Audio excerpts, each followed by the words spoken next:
So hi everyone welcome to Sukant tutorial national scholarship 2022-23 pre matric and post matric scholarship new section 2022-23 online apply start +3 पिला 10,000 वर्ष को PG पिला 20,000 वर्ष को यार ऑनलाइन अप्लाई डेट किपरि अप्लाई करेंगे ता सहित अप्लाई समय कौन कौन डॉक्यूमेंट सब दरकार जानापी समस्त वीडियो को शेष पर्यंत देखूँ। जदि आपण मैंने प्रथम थर करी आम यूट्यूब चैनल को व्यू कर चैनल को सब्सक्राइब कर नोटिफिकेशन बटन को ऑल सेट कर दिंतु यहीपरि लेटेस्ट स्कॉलरशिप रिलेटेड वीडियो प्रथम पाइबा देखंतु नेशनल स्कॉलरशिप को नहीं समस्त रही खुशी खबर होची नेशनल स्कॉलरशिप अर्थात एनएसपी रो न्यू सेक्शन 2022 एवं 23 सेक्शन पे ऑनलाइन अप्लाई स्टार्ट होची। तो जो न्यू सेक्शन ओपन होची केउ केउ स्कीम पे ओपन होची ता सहित यार अप्लाई डेट कौन रही एवं किपरि अप्लाई करेंगे और अप्लाई समय कौन कौन सब डॉक्यूमेंट आवश्यक जानापी समस्ते वीडियो को शेष पर्यंत देखंतु। आ जो मैंने वीडियो देखुछन वीडियो गोटे लाइक कर दियंतु। किपरि चेक करेंगे national scholarship full details check करने आपण मैंने सर्वप्रथम निज मोबाइल गूगल सर्च करेंगे नेशनल स्कॉलरशिप देखंतु। नेशनल स्कॉलरशिप सर्च कलापर आपण आगे यहीपरि फ्रंट पेज ओपन हो देखो लिखा जाए नेशनल स्कॉलरशिप पोर्टाल। तो आप कौन करेंगे ये नेशनल स्कॉलरशिप पोर्टाल पर क्लिक करेंगे। आसतु नेशनल स्कॉलरशिप पोर्टाल पर क्लिक करवा देखो नेशनल स्कॉलरशिप पोर्टाल पर क्लिक कलापर आपण आगे यहीपरि इंटरफेस ओपन हो स्क्रीन आगे देखिपे देखो लिखा जाए स्कॉलरशिप लिखा जाए तले फॉर एकेडमिक ईयर 2021-22 रही तले नेशनल स्कॉलरशिप पोर्टाल लिखा जाए तले न्यू रजिस्ट्रेशन अर्थात आदि आपण मैंने क्लिक करके न्यू रजिस्ट्रेशन करेंगे। पाखे रही अप्लाई फॉर फ्रेश तो फ्रेश आप्लिकेंट मैंने आदि क्लिक करके अप्लाई करेंगे। रही अप्लाई फॉर रिन्यूअल तो आदि क्लिक करके रिन्यूअल आप्लिकेंट मैंने रिन्यूअल करेंगे। लॉगिन तो आदि क्लिक करके आपण मैंने लॉगिन करेंगे। तो आपण मान भिडियो कहबी तो न्यू सेक्शन अच्छी अर्थात 2022 एवं 23 सेक्शन पे जो नेशनल स्कॉलरशिप ओपन होता डिटेल्स आपण मानकू कहबी। देखंतु आपण मान टिके तळुको जिबे तळु गला परे आपण मान स्क्रीन आगे मध्ये देखि पारथुबे बहुत सारा स्कीम एटी ओपन होउची देखि पारते स्क्रीन रे। तो आपण मानकू देखौची तो देखंतु आपण माने स्क्रीन आगे देखि पारथुबे registration is open for application for कौन है एकाडेमी देखिए एकाडेमी ईयर 2022-23 तो 2022-23 एकाडेमी ईयर पे नेशनल स्कॉलरशिप पोर्टाल ओपन होती। तो अप्लाई स्टार्ट डेट कौन रही ना 14 एप्रिल 2022 अप्लाई स्टार्ट होती। तो बहुत सारा पिला कमेंट आसो लास्ट डेट कौन रही देखो लास्ट डेट रही अनवार्ड अर्थात लास्ट डेट एपर्तंत किसी भी डिसीजन होनी कि 14 एप्रिल स्टार्ट होती। तो एकाडेमी ईयर 2021-22 पे ओपन होती। तो डिटेल्स किपर चेक करेंगे क्यों मैंने अप्लाई करेंगे क्यों कास्ट पिला अप्लाई करेंगे क्यों स्कीम पे यहाँ ओपन होती किपरि अप्लाई करेंगे डॉक्यूमेंट कौन आवश्यक देखो आप स्क्रीन देखी दूसरी देखिपारे लिखा जाए क्लिक हियर टू रजिस्टर। तो आप कौन करेंगे क्लिक हियर रजिस्टर उपर क्लिक करेंगे। देखो मुझे क्लिक कर दूसरी देखो क्लिक कलापर आपण आगे यहीपरि इंटरफेस ओपन हो स्क्रीन आगे देखिपे देखो ये लिखा जाए नेशनल स्कॉलरशिप पोर्टाल लिखा जाए। तो देखिपे देखो क्लिक कलापर आपण आगे यहीपरि इंटरफेस ओपन हो स्क्रीन आगे देखिपे देखो लिखा जाए नेशनल स्कॉलरशिप पोर्टाल लिखा जाए देखिए स्क्रीन रे। देखो आप तौक जी तौक गला बहुत सारा ऑप्शन देखिपे देखो लिखा जाए click here to register for pre matric and post matric scholarship scheme for SC students for academy year 2022-23। तो 2022-23 एकेडमी ईयर पे ये ओपन होती। तो कौ स्कीम पे ओपन होती फास्ट होची स्कीम आपनकर स्कीम होची pre matric and post matric. तो प्री मैट्रिक स्कॉलरशिप कौन रोचे और पोस्ट मैट्रिक स्कॉलरशिप कौन रोचे आपण मानकू बुझी दउची। तो प्रथम प्री मैट्रिक तो प्री मैट्रिक स्कॉलरशिप होची जो माने 10th क्लास तौक पढ़ुवे अर्थात आपको बुझे दूसरी क्लीयर भाव आउ थे जो मैंने क्लास 9th एवं 10th रे 9th एवं 10th रे पाठ पढ़ुवे से प्री मैट्रिक स्कॉलरशिप अप्लाई करेंगे। तापर हूँ आप पोस्ट मैट्रिक स्कॉलरशिप हूँ जो मैंने 10th क्लास उपरकू पढ़ुवे। तो बुझिपारे जो 10th क्लास उपरकू पढ़ुवे जमीती कि +2 कहतु +2 फास्ट ईयर सेकेंड कथा कहतु तापर हूँ +3 हूँ BA BSc BCom कथा कहतु तार पीजी रे आप जो ईयर पढ़ते अप्लाई करेंगे। पीजी पर आप टेक्निकल एंड प्रोफेशनल कोर्स कथा पिला जमी ITI डिप्लोमा करेंगे कि जहाँ भी आप इंजीनियरिंग करेंगे तो अप्लाई करेंगे जो मैंने 10th टेन्थ ପରେ ହେଉଥିବ ସେମାନେ ହେଉଛି ପୋଷ୍ଟ ମାଟ୍ରିକ ବୁଝିପାରିଲେ। टेन्थ ପରେ ହେଉଛି ପୋଷ୍ଟ ମାଟ୍ରିକ, टेन्थ ପୂର୍ବରୁ ହେଉଛି ପ୍ରି ମାଟ୍ରିକ ବୁଝିପାରିଲେ। ଆପଣମାନେ टेन्थ ପରେ ଯେକୌଣସି କୋର୍ସ କରୁଥିଲେ ମଧ୍ୟ ଆପ୍ଲାଇ କରିପାରିବେ। ତ କେଉଁ କାଷ୍ଟ ପିଲା ପାଇଁ ଓପନ୍ ହେଇଛି ନା ଏସସି ସିଡ୍ୟୁଲ୍ କାଷ୍ଟ ପିଲାମାନଙ୍କ ପାଇଁ କେବଳ ଏଇଟା ଓପନ୍ ହେଇଛି। ତ ଡିଟେଲ୍ସ କିପରି ଚେକ୍ କରିବେ କିପରି ଆପ୍ଲାଏ କରିବେ ଦେଖନ୍ତୁ ଆପଣ ଯେଉଁ ଲେଖା ହେଇଛି କ୍ଲିକ୍ ହିଅର୍ ଟୁ ରେଜିଷ୍ଟର ଲେଖାଯାଇଛି ଆରି ଉପରେ ଆପଣମାନେ କ୍ଲିକ୍ କରିଦେବେ। କ୍ଲିକ୍ କରି ଦେଖନ୍ତୁ ମୁଁ କ୍ଲିକ୍ କରିଦେଉଛି।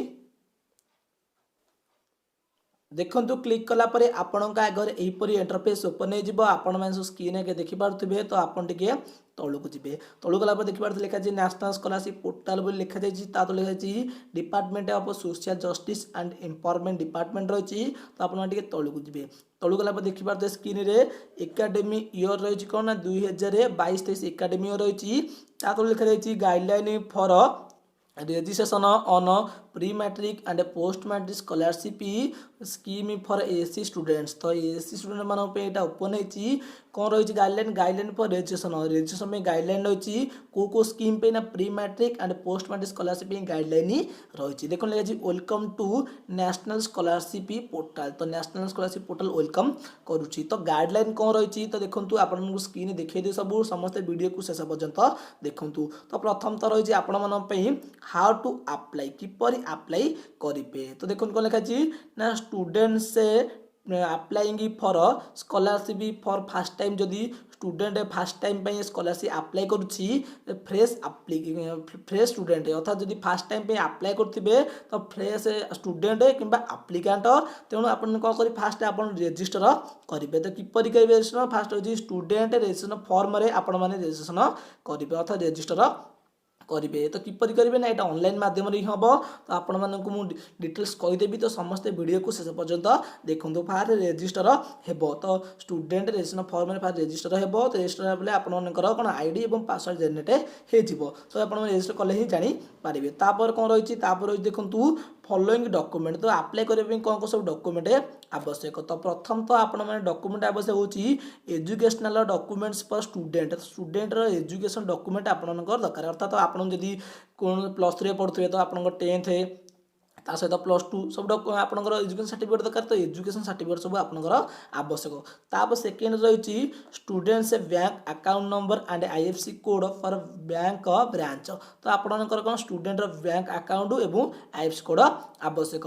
जदि देखो कौन लगे नोट लगे for pre matric scholarship scheme जदि आपण मैंने प्री मैट्रिक जो मैंने क्लास 9th एवं 10th रे पढ़ुथे तो से मैंने प्री मैट्रिक अप्लाई करेंगे। जदि आप प्री मैट्रिक स्कॉलरशिप अप्लाई कर आपणकर कौन ना बैंक अकाउंट नथिबो तो आपण मैंने निजर पेरेंट्स बैंक अकाउंट दे पारिबे डिटेल्स दे पारिबे। तो कौन रही आपने केवल आपण पेरेंट्स केवल 2 जन आप पारे। जदि आप पेरेंट्स है तो आप केवल आपण अकाउंट केवल देखिए मिनिमम 2 चिल्ड्रेन। तो 2 जन पे आपने केवल दे पारे बैंक डिटेल्स बुझिपारे 2 जन पे केवल यूज करेंगे। तापर हूँ 3 हूँ Aadhaar number of the student. Student Aadhaar number दरकार जदि आप पोस्ट मैट्रिक स्कॉलरशिप अप्लाई कर तो आप आधार कार्ड और बैंक पासबुक थी किसी आवश्यक नहीं। तापर हूँ कौन रही धर जो 4 नंबर कौन लिखा है ना if Aadhaar is not available जदि आपंकर धर जो आधार नथिबो तो आप देने bona fide student certificate from institute and college.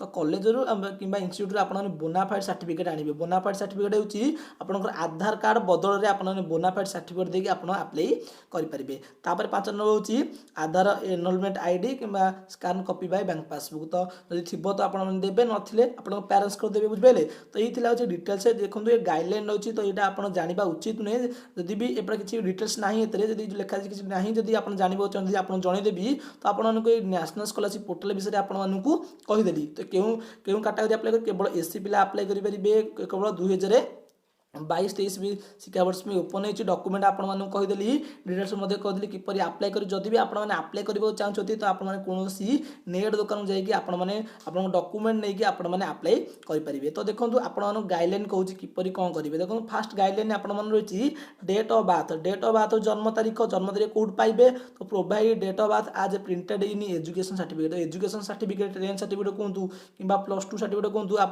Date of birth थी। तो यहाँ date of birth. State of domicile domicile होची बासस्थान स्टेट रो तो आपण माने देखंतु बासस्थान आवश्यक प्रेजेंट एड्रेस आपनकर आवश्यक तो कोन पई ना आपण जतले किबा कोनोसी निजर आईडी लॉगिन करिवे लॉगिन कला समय रे आपनकर स्टेट पचारिबो तो आपण माने देखुन एप्लिकेशन आईडी तो लॉगिन करिवे स्टेट आवश्यक तो आपण ठीक भाबरे निजर स्टेट प्रोवाइड करिवे तापर होची 3 नंबर होची आपनकर स्कॉलरशिप कैटेगरी तो स्कॉलरशिप केगो स्कॉलरशिप रहची ना स्कॉलरशिप आपण रहची फर्स्ट रहची प्री मैट्रिक स्कॉलरशिप रहची स्कीम रहची को माने क्लास 9 एवं 10 रे पढ़ते से प्री मैट्रिक स्कॉलरशिप अप्लाई करि परिबे बुझिबेले तापर होची आपनकर पोस्ट मैट्रिक स्कॉलरशिप रहउची तो स्कीम को रहउची क्यों मैंने अप्लाई करेंगे जो +2 फर्स्ट ईयर सेकेंड ईयर पढ़ते सहित +3 पढ़ते लाइक ITI पढ़ते BSc BCom BTech medical studying करते कि IIT पढ़ते बुझिपारे जो भी कोर्स करूँ कि टेक्निकल एंड प्रोफेशनल कोर्स करते अप्लाई करेंगे तो 10th पर आप जेकोसी कोर्स करते अप्लाई करेंगे बुझिपारे जमीक आपको एग्जांपल देदेली तापर हूँ आप name of the student name कौन थी ठीक बार थी ना स्टूडेंट नेम निजर आधार कार्ड थी करेक्शन होगी आधार कार्ड थी ना 10th सर्टिफिकेट स्टूडेंट नेम थी जब पोस्ट मैट्रिक स्कॉलरशिप अप्लाई करुवे जदि आप प्री मैट्रिक स्कॉलरशिप अप्लाई कर तो आप एजुकेशन सर्टिफिकेट कि बोनाफाइड सर्टिफिकेट कि बुझिपारे ये गला आपनकर नेम ऑफ द स्टूडेंट तापर होची मोबाइल नंबर तो मोबाइल नंबर कौन आवश्यक ना वन टाइम पासवर्ड पे आपनकर मोबाइल नंबर आवश्यक SMS आसीबो वन टाइम पासवर्ड पे आपनकर OTP मध्ये आसी पारे तेनु मोबाइल नंबर आवश्यक देखो इन केस ऑफ जदी आपनकर पोस्ट मैट्रिक स्कॉलरशिप अप्लाई करछन तो आपनकर मोबाइल नंबर थिबो रजिस्ट्रेशन होई परिबो मोबाइल नंबर आवश्यक जदी आपन प्री इन केस ऑफ जदी प्री मैट्रिक स्कॉलरशिप अप्लाई करछन जदी आपन जदी प्री मैट्रिक स्कॉलरशिप आपन 9th एवं 10th क्लास पिला माने अप्लाई करिवे से माने मोबाइल नथिबो तेनु से माने करिवे निजर मोबाइल नथिले मध्ये से माने निजर पेरेंट्स को मोबाइल नंबर देकी करेंगे केवल निज पेरेंट्स केवल 2 जन ही आप मोबाइल नंबर यूज करेंगे बुझिपारे तापर हूँ ईमेल आईडी हूँ आपंकर से वन टाइम पासवर्ड पे आपंकर किसी भी फरगेट मरा किसी भी मेसेज आसू तो सही आपंकर ईमेल आईडी को ही मेसेज